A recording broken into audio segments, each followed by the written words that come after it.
to be here with Professor Tyler Cowen. If I present him, that will take me about like 10 minutes.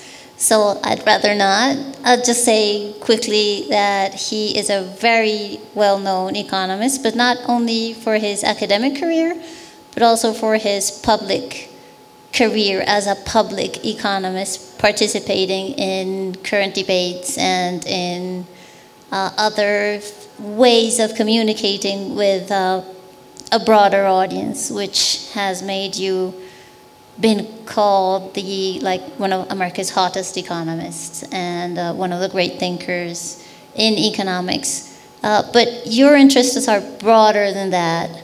And actually you're here in Bogota because of Adam Smith. That's correct. So let's talk a little about Adam Smith. And today you said you read The Wealth of Nations for the first time when you were 14. That's also correct. How come? When I was much younger, age 10, 11, 12, I was a chess player, and I played chess very avidly. But at some point, I was like, I can't do this for my life. This is terrible. So I thought, well, what else could I do that was more interesting and would allow me to actually have a job where someone would pay me? And I thought, well, economics or philosophy. And I started reading a lot of famous books to learn those two areas and to figure out whether I wanted to be an economist or a philosopher. So reading Adam Smith fit all of those, and it was in the public library. I read a lot of Plato, I read many other classics at that age, and it was my way of trying to figure out, like, what's economics? And there was no internet then, so you couldn't just Google and learn.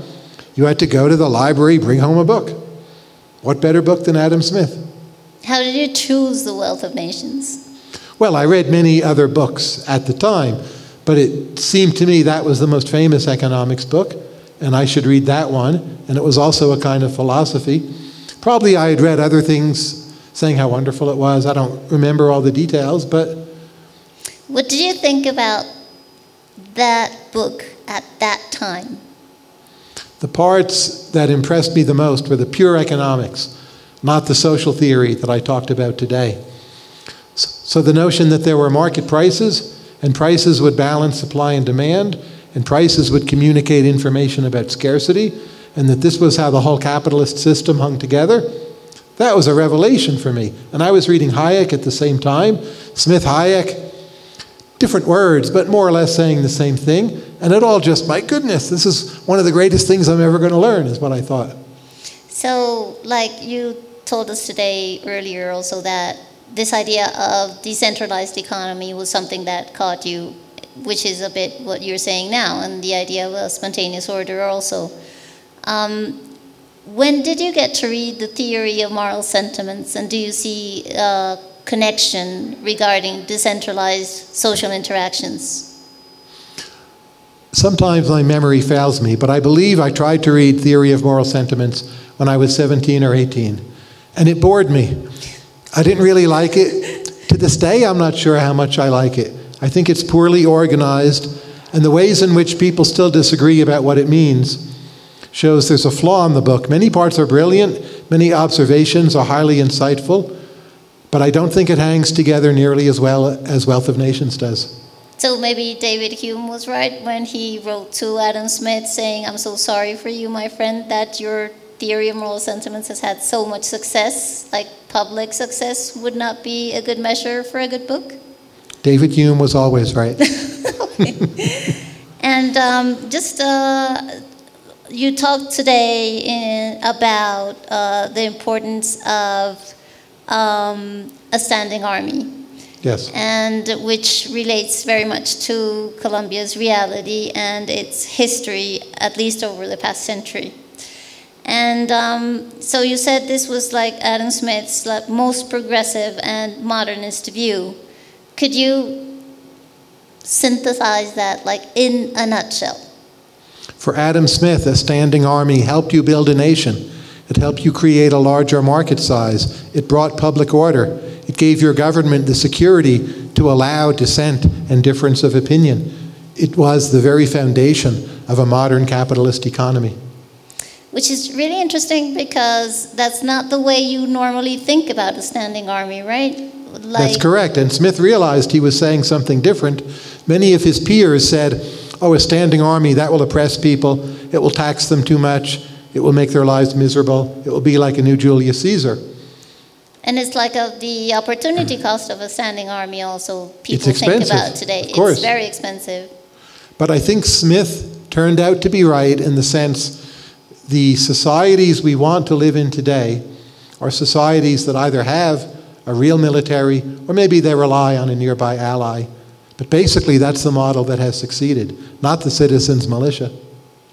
Just to end this very brief conversation, I wanted to ask you about these two big ideas in Smith, like the decentralized economy and decentralized social interactions, and at the same time having this big institution in some way unifying and centralizing institution. So how do these two come together?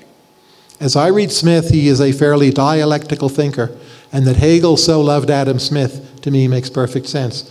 There's an apparent contradiction, but in the actual practice, there's a unification where all of the forces of economics and politics work together and feed each other to make each other stronger. Do you think that there's always this idea when you read, like in a very popular reading of Smith, that in The Wealth of Nations you have the invisible hand, which sorts kind of in this very broad reading takes care of things, and in the theory of moral sentiments you have this sympathy process that allows people to communicate and in some way like converge to certain moral rules and justice and law. And but what we're seeing today is, at least in Latin America mostly, social unrest and political turmoil. So you think, what would Smith say nowadays with this very broad reading of spontaneous order and the sympathy process? First, I would admit I don't understand a theory of moral sentiments. But as I read the book, I take Smith to be saying sympathy isn't actually that strong. He's hoping it's enough. But I think underneath he's a little worried that it's not.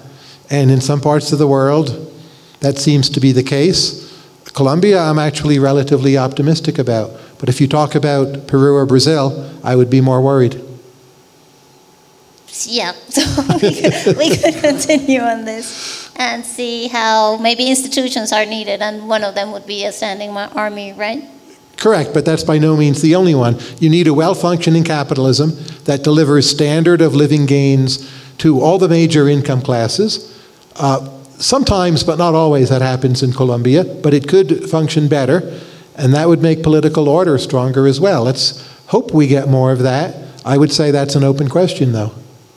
So this will end our very brief talk. Thank you. And we invite all of you to listen to your podcast, Conversations with Tyler, and go to your blog, Marginal Revolution. Maybe let us know a bit about your venture on online education, as we're in a university right now. It's called Marginal Revolution University, MRU.org, and it is free, no ads, online economics videos to teach you the basics of microeconomics and also macroeconomics. And we even talk about Adam Smith.